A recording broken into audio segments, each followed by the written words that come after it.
it was in Salkot that one of his early contacts, his early communion with God or God's care for him was reported. There's many reports, but I'm not going into the detail. I'm just in relation to Sialkot, where he served for some time in the court of law. There, once he, along with some others, he was residing in a small room, which was on the second floor or the first floor. And it was night, and they were all asleep. When he got up, and he said, "Look here, I hear the sound of this girder." It was in fact a wooden beam. "I hear a sound from the wooden beam that I'm going to break, as if it's going to break. So let's go out." I said, "You hear these things, come on. Don't disturb, let us sleep." He didn't go out himself. After a while he said, "Look here, it's dangerous to remain here. Come on, let's go out." They said no. The third time he shook them up. He said, "For God's sake, what are you doing? I'm telling you, this roof is going to fall."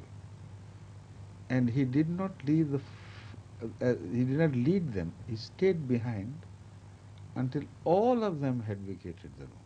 And this is on the witness of those people who were there themselves present. So impressed. As they were going down the downstairs, they wanted to go to the room underneath. Then the roof fell. And it fell with such violence that it also smashed the roof below on the floor of which they were sleeping. And this also hit the ground. And it's how Allah ordained.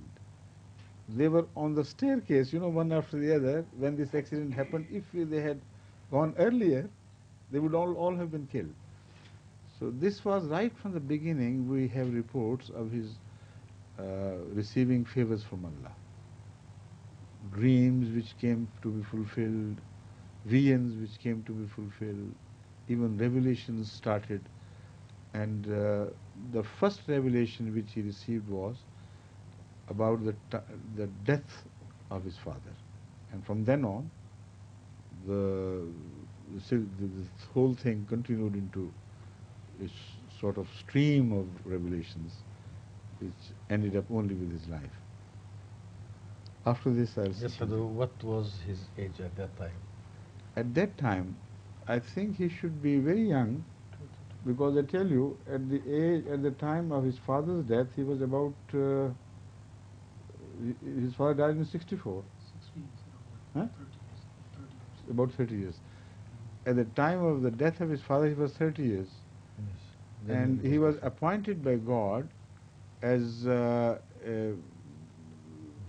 not as Al-Mahdi, as Masih, but as one who would represent, who was made a Mamur, we should say.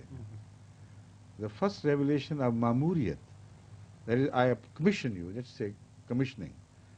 The first time he was commissioned in 1882. That was, in fact, the beginning of his official representation of Islam, which went through many stages later on. So we are talking of a period before, it was 74 when his father died, or before? I think around 65. 64 or 65. Find out from later on. Maybe we will tell you again. But he must have been younger than 30, around 25 or so. The first revelation was وَالسَّمَاءِ وَالطَّارِقِ وَمَا أَدْرَاكَ مَا الطَّارِقِ. He didn't say النجم الثاقب, only that much. Now his father was terminally ill in those days. So when he heard this, he felt very sad, because he understood that that night the father would die. وَالسَّمَاءِ وَالطَّارِقِ وَمَا أَدْرَاكَ مَا الطَّارِقِ. So he understood the message.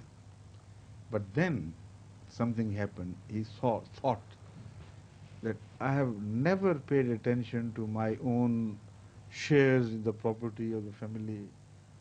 I don't know who does what and what is the income and what is my share and this and that. Whatever my father and mother out of pity sent me by way of food or clothing, that is all I know. So what would happen to me afterwards? This is what he thought.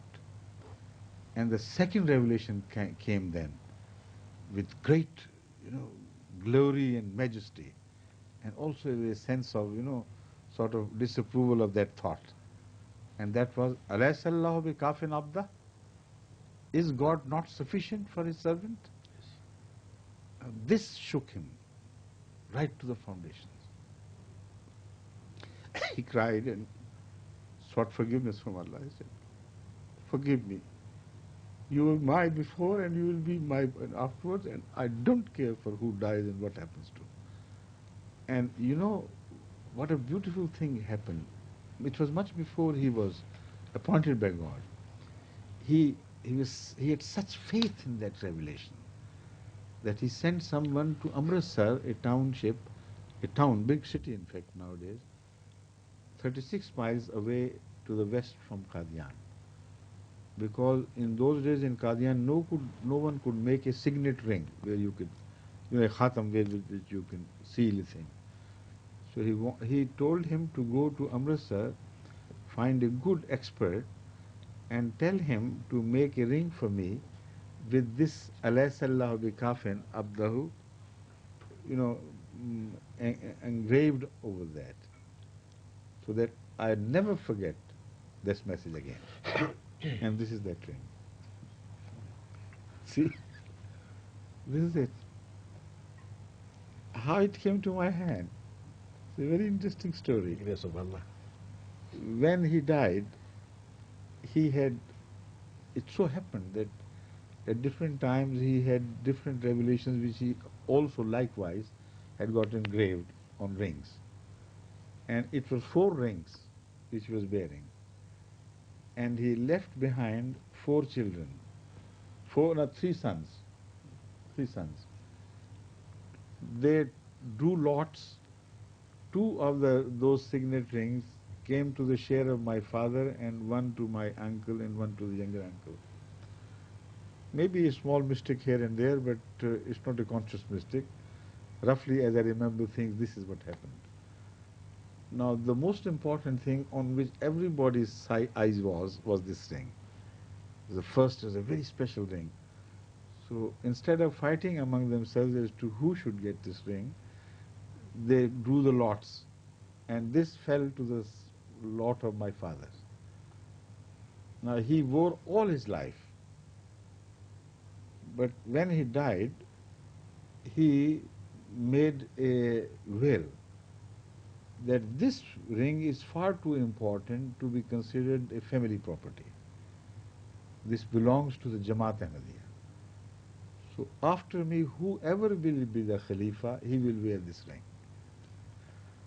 So after him, Hazrat Mirza Nasir Ahmad, my eldest brother, happened to be the Khalifa.